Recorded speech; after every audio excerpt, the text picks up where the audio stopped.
That's why I appreciate when fans go kind of outside the box with me. I kind of get a kick out of it, you know. It's awesome. First thing you gotta do is a Vinnie Barbarino look, okay? Your hair, for instance, very casual. It should look like it's being blown by unseen winds. I remember, you know, feeling like I had a whole new career. It was a New York character, and I'd certainly grown up with enough of those. So I think that I was comfortable in.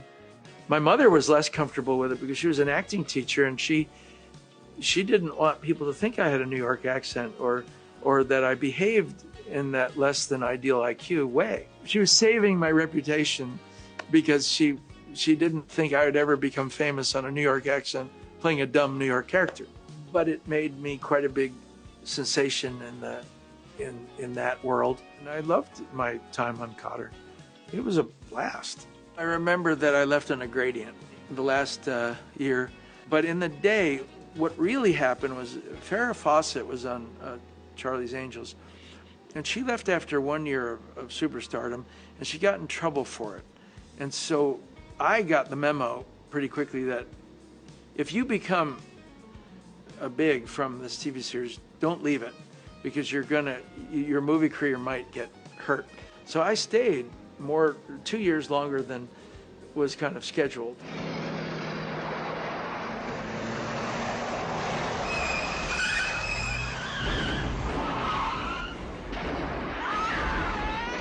What I remember about it is that it was fun to be on that set.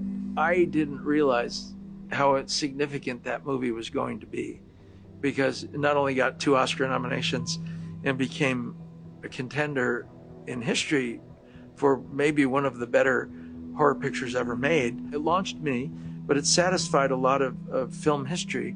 This was a movie where, not unlike Grease, it was just a bunch of young, new actors that were joining some thoroughbreds and having at it, you know, and De Palma, the helm, and all about fun.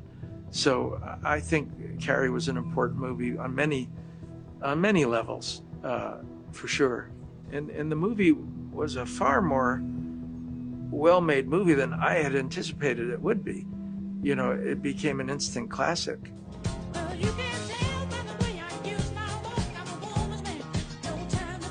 That whole sequence with the paint can was the first sequence, with stopping to get the pizza and stopping to look at the shoes in the store, going into the store asking for the shirt, and then walking back to the paint store.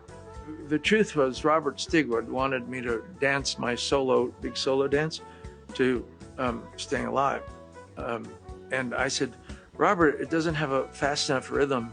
I said, but I could walk down the street to Staying Alive. He said, deal. Switching Staying Alive from solo to the front of the movie was the best thing that could have been done, and it was a negotiation. But I needed something to walk to. So they played it kind of on a boom box, you know, underneath the camera. You know, initially I wanted a black suit with a white shirt, and Patricia insisted that it be a white suit because you could see it better in the dark. I actually had to agree. It made a lot of sense. So I acquiesced to the white suit with the black shirt instead of the other. And thus the iconic illusion that we are very all familiar with. And you know how it is, rockin' and rollin' and whatnot. Danny? That's my name, don't wear it out. What's the matter with you? What's the matter with me, baby? What's the matter with you? For me, the accomplishment of getting not only to do the movie, but do the role I really wanted, which was Danny, as opposed to a supporting role, which is Duty, which I did in the stage show.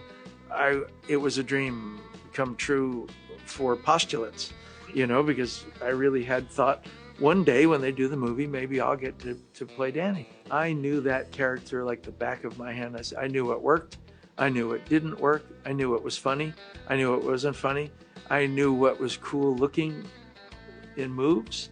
I knew how to comb the hair, how to pose, how to be cool, because all I could do as the other character was watch the coolest character, which was Danny, for over a year. Plus all the other times I'd seen other people do it on stage.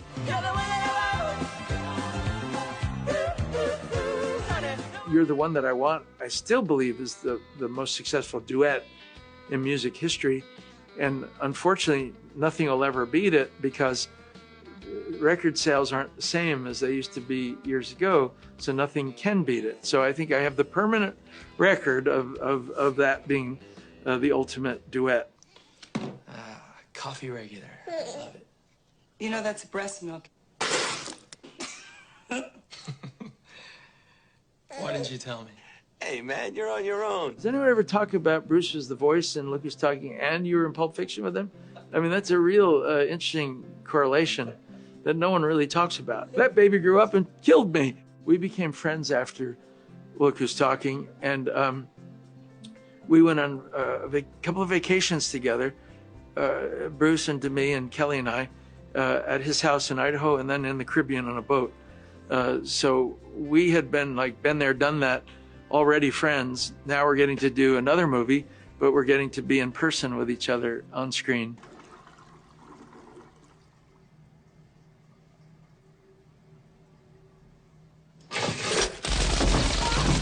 In Pulp Fiction, I don't think people ever thought we would go where we did with certain things in that film.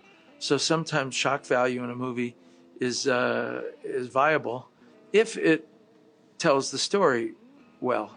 I could cry thinking about it, but he loved me so much, and I could feel the love and admiration and the trust. You know, he always said, you're an unpredictable actor, and I really love that about you. He said, I have no idea what you're going to do with this role. If I wanted a predictable actor, I would have hired this guy, or that guy. But I don't want that for this particular part. So trust had a lot to do with it, and joy of watching me. This guy really enjoyed watching me. You know, it made me cry because it was like a parent watching you more than it was anything else. He just, I think he felt I made the right choice. He put his career on the line with Weinstein in order to get me to do it.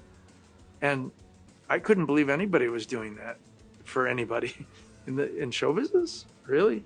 You know, and he was, and he said, use John or I don't want to do the movie. So I think every day that I did good work, he was so utterly proud that he chose me. You good looking. You're hot. It's like looking in a mirror, only not. In Face Off, basically we had to get down, because we had to visually fool the audience. We had to get down our physical attributes.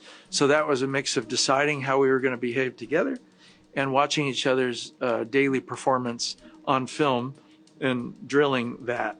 It was more important that we were able to be believable as each other. The emphasis was more on needing to be identical physically, because I was heavier than Nick.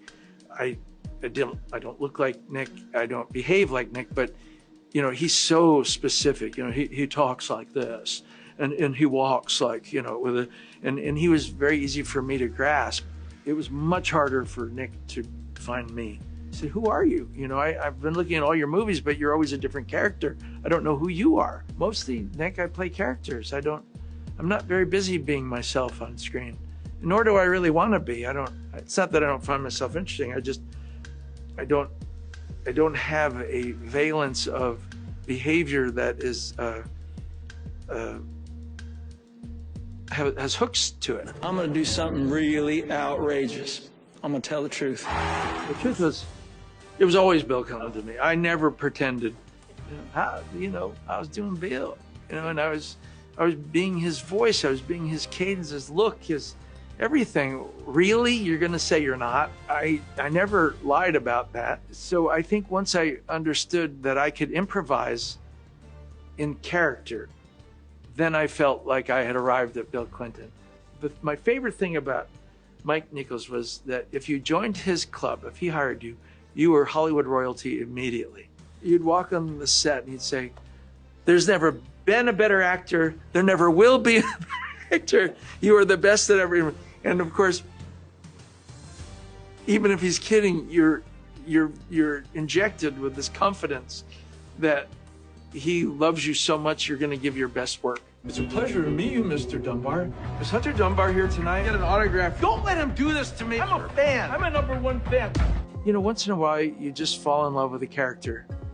And you love that character so much that you can't wait to play him. And that's how I felt with The Fanatic. I came on set in character, and everybody had no idea what I was going to do or where I was going with this guy. And I came in yelling to wanting to see Fred Durst in character, as the character.